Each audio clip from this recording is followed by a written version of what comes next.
From One of One Production Studios, broadcasting from NYC, you are listening to Unexpected Success with your host, Joy. Hey guys, welcome back to another episode of Unexpected Success. In the studio, we have part 2 of our interview with Brandis Daniel. Hey, Brandis. Hey.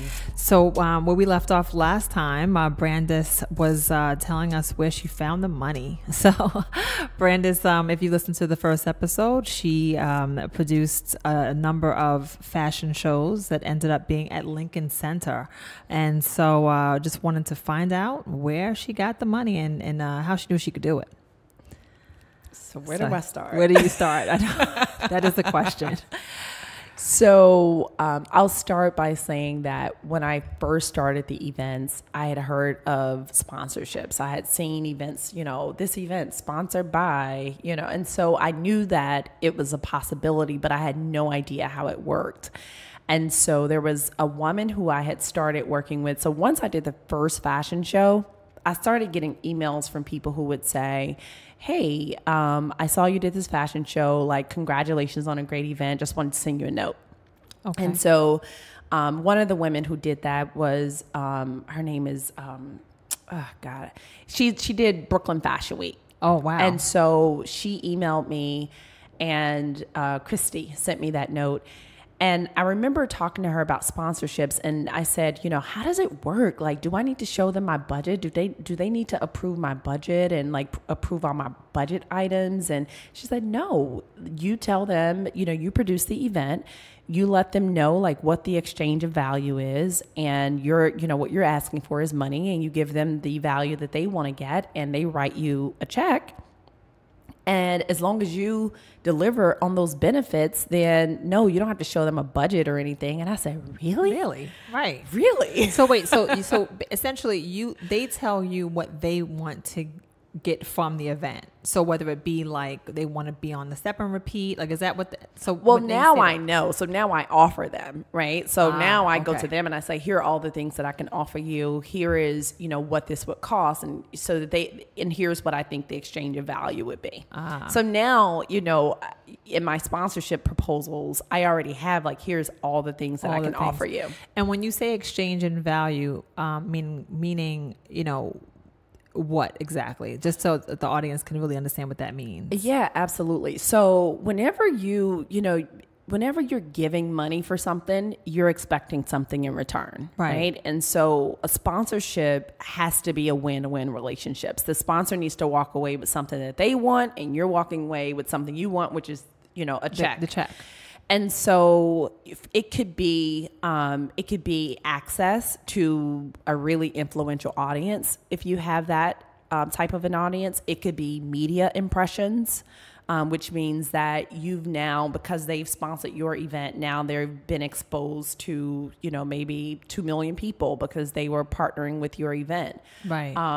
It could be that they get a chance to capture content. So they get a chance to do videos at your event, which then they can use other places. So it depends on like what that brand wants. But you're not guaranteeing the conversion. You're not guaranteeing it, but you're saying that, exposure. This is, you'll get these particular things, which would be logo on the step and repeat, and our step and repeat will be seen by X number of people, right? I see. And even though you don't know the X number of people, you'll say approximately this many people. Okay. So but it's important that you're not actually guaranteeing a conversion. You're not guaranteeing a conversion. Okay. Which is huge. Yeah. You're not guaranteeing. You're right. not guaranteeing. But see, for brands, they have to be on our level. So they can't just run commercials and hope they're reaching us. Right. They need a way to touch us too. And the way that they touch us is by partnering with events that we're passionate about. Right. No, absolutely. And so it works for them because now it takes all of this advertising that they've done on commercials or, on ads that you see on the internet. And now it actually puts them in direct contact with the people who are looking at those ads. Right. Genius. So, okay. You have this conversation, you find out how it works. I guess, what stage of your fashion show? So you've already had one fashion show. What stage is this when you're starting to look for funding for a larger event? So I started looking for funding the first event. I didn't know what I was doing, but I was sitting down a really tacky looking deck. Right. It's a brand. And it actually got my foot in the door, and I actually got a sponsorship off for my first event that I ended up not going with because I didn't think it was a good fit for where my brand was going. But I ended up getting my first sponsor was my third year in business, and it was from Target. Target was opening a new store in Harlem. Like, where does that happen, right? that does not. Did you go back to Memphis and say, "Yo, so by the way, I'm visiting. I'm actually producing a show sponsored by Target." I know. So the first show, Target came on board as a sponsor. They didn't actually want to put their logo on anything at the time. They just wanted to support what I was doing. They were opening a store in Harlem, like I said, and really wanted to support kind of businesses in that area. Yeah.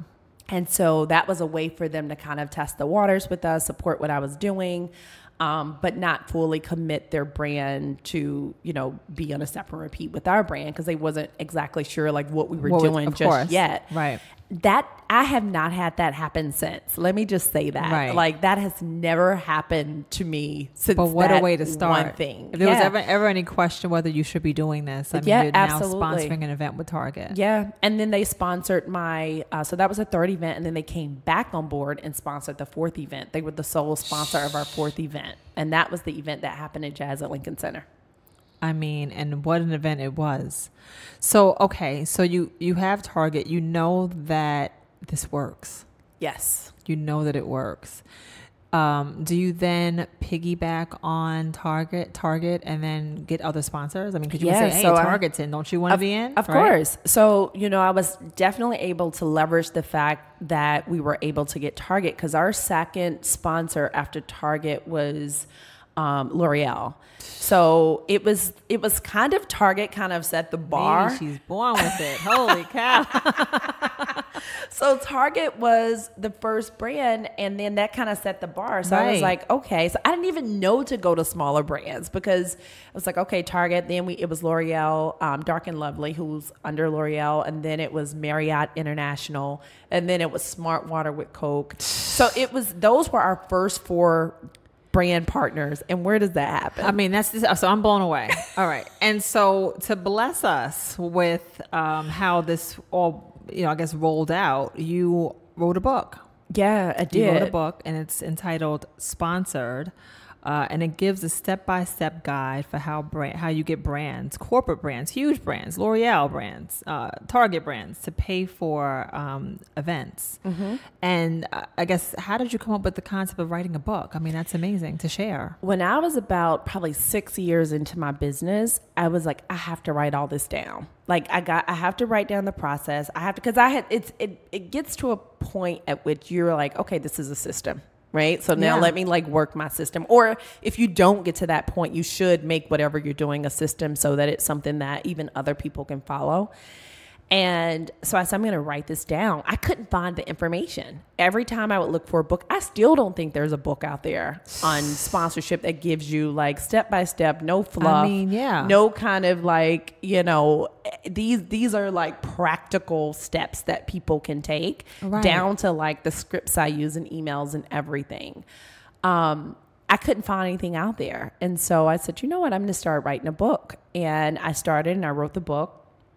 And so what's funny, Joy, is I've had this book sitting for a very long time. Oh my It's just been sitting there. I said, well, let me launch it as a course. And so I launched it as a course.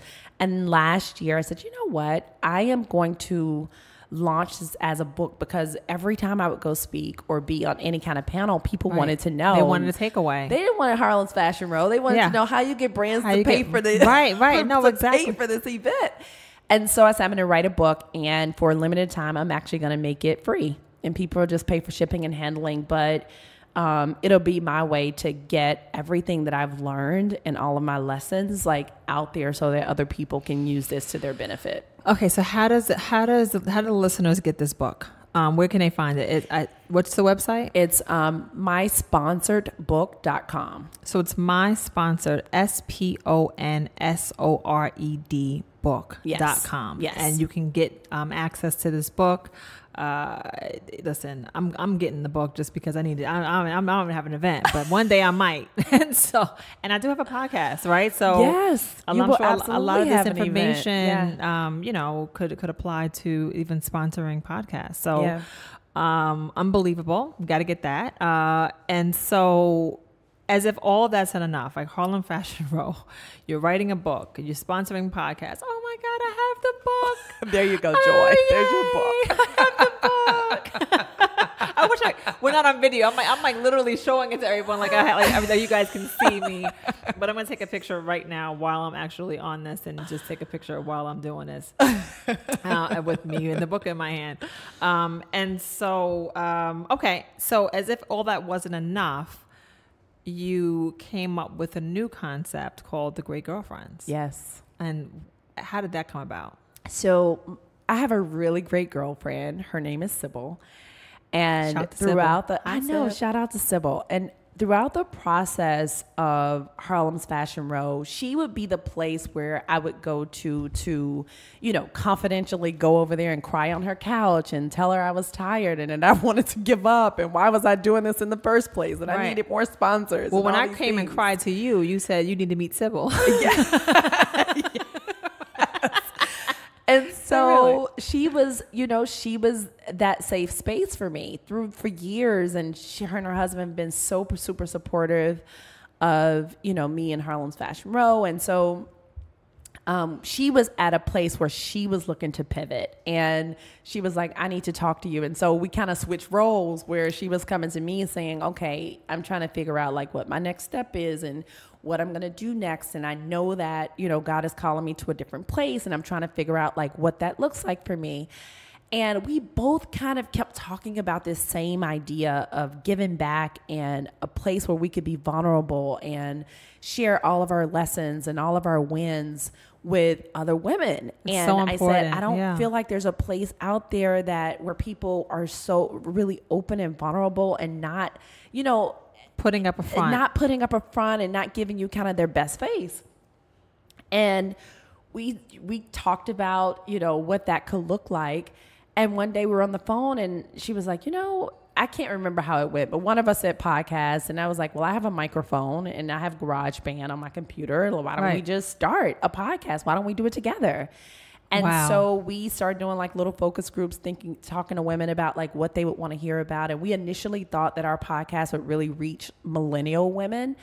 But then we start having like my mother loves it, you know? Wow. So it started getting to a place where, yes, we had the millennial listener, but we also had the 50 and 60 something year old. And so there was this big range. And our thought was that we'll put it out there and a few people will listen. We'll send it to 50 friends between the two of us.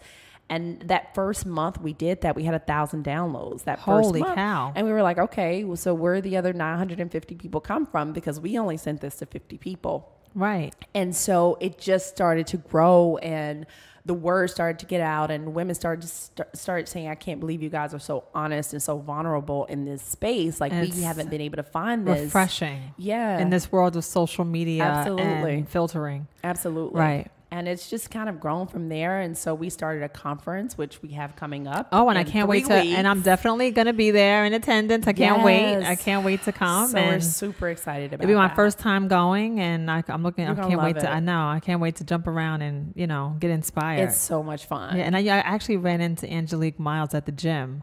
Of course, she was at the gym. Right. I ran into Angelique at the gym maybe 2 weeks ago. And she was talking about how excited she was to speak at the conference. Yeah. And, I can't wait. Because it's, you know, it's one of those places, it's like the podcast. We're not talking at you. Like we understand that everybody in the room, we're on the same level. And so it's about really coming and letting our guards down and sharing and being vulnerable and getting what we need to get out of that moment. Which is huge. I mean, I think that, you know, especially in today's narrative can be very negative. And, you know, if you get caught up in negativity, you get kind of stuck and paralyzed and not able to kind of, you know, be inspired. Right. So Absolutely. I think which is the reason why I started this podcast more just on wanting people to start new businesses and be inspired to just go. Yeah. And the Great Girlfriends, just being fresh and open and honest and no need to feel filtered and watered down. Absolutely. Right? So where can they find the Great Girlfriends? So they can go to thegreatgirlfriends.com. Okay, perfect. It's and all and when there. is the conference? The conference is June 21st and 22nd in is New it York. sold out? We have a few more. We actually have 20. few more? We have like 25 more tickets left. Okay, so Yeah. 25 more tickets left. Where is it? It's going to be in New York. So in New York Yep, at the in W. Midtown. Yep. At the The W. first night is going to be New at the York. W, and the second one is going to be a Midtown location. Okay, so listen. So listeners, if you want to get inspired, first of all, listen to the podcast, The Great Girlfriends. Second of all, get your ticket to come to New York. Bus tickets, tickets work too, right? Right, Whatever right. you have to do, get to New York June 21st and June 22nd. Yep. And if they want to find out more about the conference, they can also find it On the website. The website. Mm-hmm. All right. I mean, I feel like that's so much. Yeah. And I can talk to you for hours. I mean, I have 1 million questions that I probably can't. I mean, we've been on for a while, but I guess if you, any parting words of advice for listeners who are like wanting to do something, scared to do it, you know, being told no, or maybe they're on the floor, anything that you might want to impart before you? Yeah, it's something I actually put on my Instagram today. So I think that we all start things and we stop things and we start things and we stop things. And I'm so guilty of this Me too. In my life. And I don't think we give ideas enough time and space to really grow.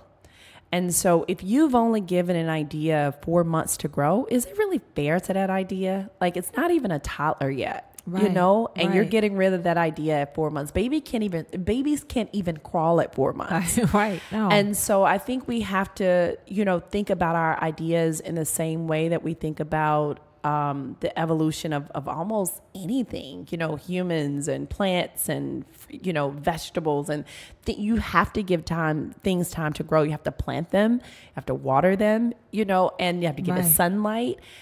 And then you have to give it time to grow. And I think sometimes we give up on our ideas so fast. They don't work in the time that we think they should work in. And then we just like let them go. Right. And the other thing for me that I've learned is that, you know, you have to be willing to ask for big. You know, most of the time we don't get things because we don't ask for it. And it's hard to get anything if you never ask for it. I was Right. on a phone call the other day with a guy, and he said he was from a TV network, and I've been working with them for years on different projects. And he said, well, Brandis, what do you want? And it was kind of one of those questions. I was like, okay, this is my moment to ask, like, he just asked me the question, what do I want? Right. And so we have to be willing to go for big. And the first thing that came out of my mouth is I want a 1 hour TV special on the fashion show that's happening in September. Yes. And so then that started opening doors to not just that network, but another network. And so now I've got 2 networks potentially looking at this. Oh my And so gosh. it's like we have to, you know, we can't think about what's possible in our own heads. Like reality. we have to It has to understand be. that there's so much that's possible. And so we have to be willing to ask for big. Because if you can't ask for it, you definitely won't, You won't get it. Right. Mm-mm. I need to learn that. I mean, and I'm so happy that I have you. And now, listeners, you have her too, right? Even if for a moment, Brandis Daniel, listen, I mean, you get huge doses of her on the Great Girlfriends podcast, but I'm just so happy that you came. Oh, I'm so happy And to I'm be so here. inspired, and it's, you know, it's great. I'm inspired by you, and I hope that the listeners are as well. So Well, I'm so excited about this podcast. I feel like it's going to be a breath of fresh air. I wish I had it. Oh man. So, okay. Well, thanks for tuning in, audience, for another episode of Unexpected Success with me. And you can find us on iTunes, Spotify, iHeartRadio, YouTube, and Podbean. Please hit subscribe and please leave a review once you've listened. And then until next time, keep winning. And Brandis, thanks so much for coming in. Thank you for having me, Joy. This podcast was brought to you by 23DB Productions, ID Productions, and One of One Productions. For more information, go to Facebook and Instagram, Unexpected Success with Joy.